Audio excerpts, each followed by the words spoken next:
I arrived in on the 4th of October 2020, so I've been here now a bit more than 1 year. And it's been very interesting because it was a year almost fully in state of emergency. So I haven't had the chance to see a lot of Japan. But I lived here in 1988-89 in Nishinomiya. And I went to the German school in Kobe. We were here with the whole family. So it was so interesting now to come back because it still felt familiar. I recognized smells and taste of food, and it was so funny because it transported me back 33 years ago. It was really interesting. Yeah. But I can't wait now to go and discover all the beauties of Japan. Yes. I was just in Switzerland, so I came back maybe 4 weeks ago, and the situation there is like in the whole of Europe, the cases go up and down, but now the hospital administration stays quite low and on a constant level, so that shows it's the vaccinations are working and it's on a good way. Life in general feels very much back to normal in Switzerland already. It is still mandatory to wear a mask on public transport, in shops, and in other indoor facilities.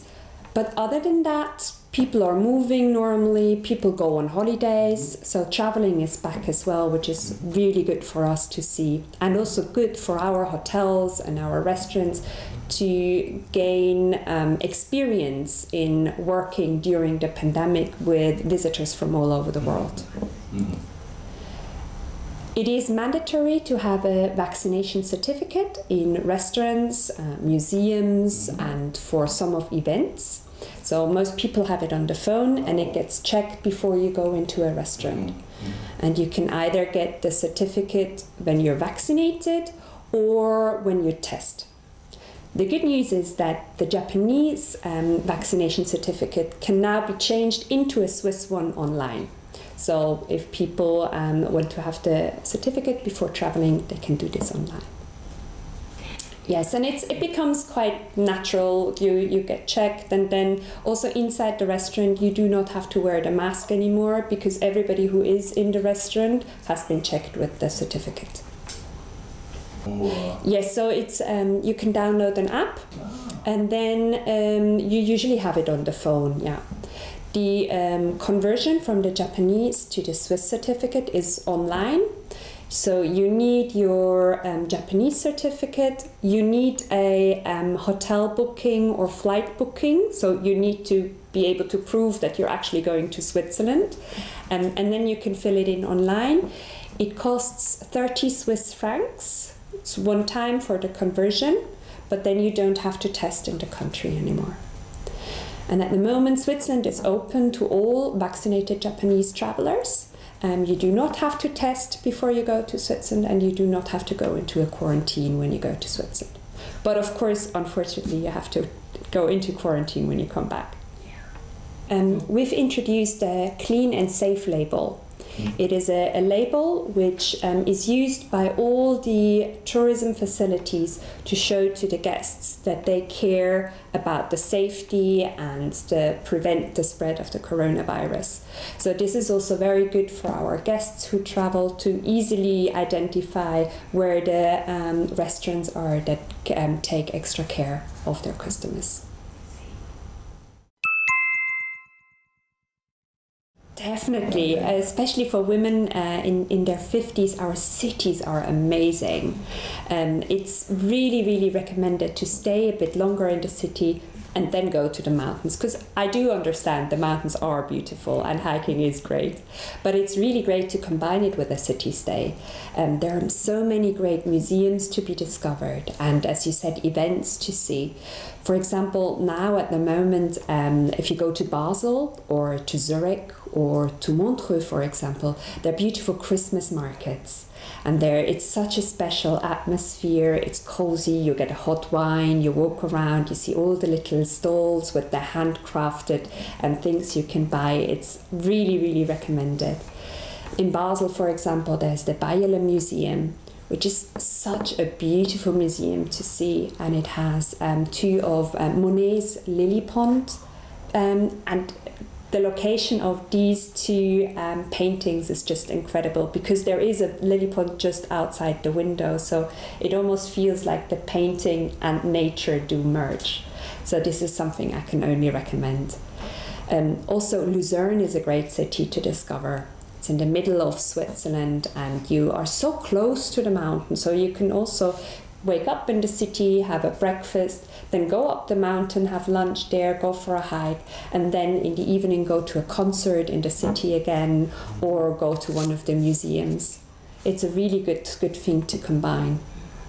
And then, of course, we have the most famous festivals like the Montreux Jazz Festival in summer, which is just a must-do for everybody who visits Switzerland in summer. So, the Swiss cities are really small. We call them almost boutique towns, because you can always walk around. Most things are within walking distance, so you can discover so much. They've got this old preserved building style as well, where you see beautiful architecture wherever you walk. And my recommendation is always take a water bottle, because from all our fountains you can drink the water. And there's so many fountains everywhere in the city, you can just fill up the water bottle and drink it. I love food, so this is my favorite question. So I think one thing you have to try is Swiss bread. I think really it's a country where you have to eat bread, especially Zopf. Zopf is a bread that almost every Swiss family eats on a Sunday morning. It's like our Sunday bread. It's a slightly sweet bread, and you eat it with butter, and you can have a chocolate spread on it or jam, but you can also have cheese with it. So it's very versatile, but it's something that everybody should try. Then definitely Rösti, which is grated and baked potato. And you can have it with all kinds of toppings, with cheese or with cured meat, or with salmon and fresh cream. So it's very versatile.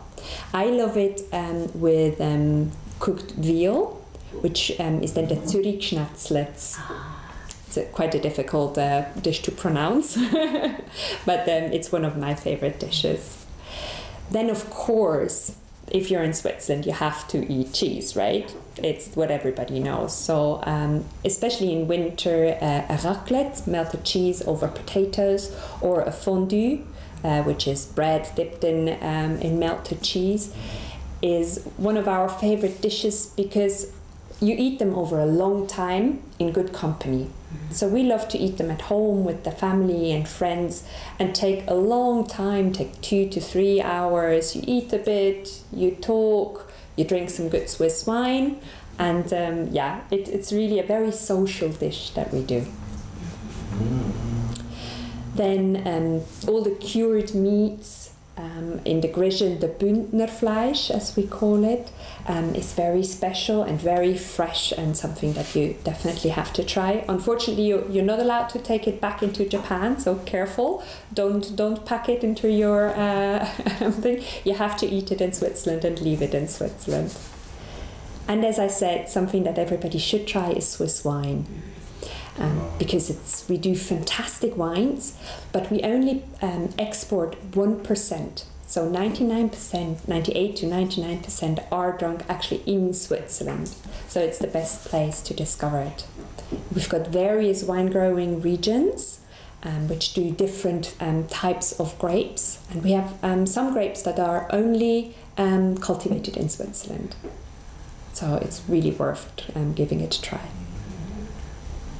And I think what I can really recommend is, in general, food shopping in Switzerland. If you go to a supermarket, you see especially the vegetable and fruit section is huge, and you get all kinds of different vegetable and fresh fruit, and a lot of that comes from biologic farms. So it's really fresh and very, very good quality. It's very common to have an apéro in Switzerland. It's you do it before having dinner, so at maybe you meet up with friends at 5-6 o'clock, and then you first have an apéro, and that's most of the time Swiss wine with a little platter with cheese and cured meats. It's very common that you get that, and then you just eat a bit of cheese and meat and chat, and then you actually go for dinner. So this apéro plattli is what I miss the most. サラさんのインタビューを終えまして、はい、今年ちょっと緊急事態宣言がずっと長かったんでですね、インタビューのお時間とかも延期になってしまったんですけど、1年ぐらい前に本当は、オファー打診させていただいてたんですけど、 OK をいただいたんですけど、やっとフェイストゥフェイスでお話できるようによかったです。すごい明るい方でした。すごいフランスとかイタリアとか、いろんな国の文化を分かってらっしゃって、すごいラテンでイタリアっぽい感じの明るい感じの時もあるしね、いろいろすごい社交的な素晴らしいね。そうですね。スイス国内でもほとんど全ての言語地域に住んだことがあるとおっしゃってたし、家族で日本に神戸に西宮に住んでたことがあるっていうので、日本とご縁もあるのかなって本人もおっしゃっていましたけど、トラベリンゴージャスのね、いろいろコンセプトも YouTube チャンネルをちょっと見ていただいてね、すごいご理解いただいてるんじゃないかなということで、すごいいいインタビューが。最初の方をスイスご利用してたから余計に親近感を持っていただけたのではないかと思います。こちらからお願いする前にもいろんなインフォメーションをババババッ送ってね、いただいて、